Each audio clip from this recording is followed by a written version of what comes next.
I'm gonna show you how to edit your photos here on your iPhone. It's really simple to do. What you want to do is open up your camera, then open up the photo you want to edit. Go down here and click edit. And once you click the edit, you want to go up here to the top and hit these three dots and go to markup. And then what you want to do is pick what color you want. And you hit this plus right here and hit text. Once you click the text, you can size it however you want. And then you go down here and click what color. I'm gonna go red. Then you go up here to edit and start typing what you want. I'm gonna put before. Then hit done. Then you can hit duplicate this and just move it over here to the right. And I'm gonna go to edit and put after.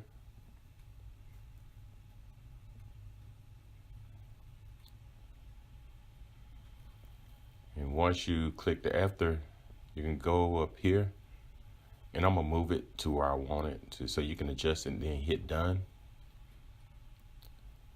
Once you hit done down here at the bottom, that's it. So if you want to revert back to your original photo, what you want to do is open it up and hit edit. So we're gonna open it up and hit edit. And then you want to hit this revert and revert to original. And that's it. If this video helped, subscribe to my channel. Thank you.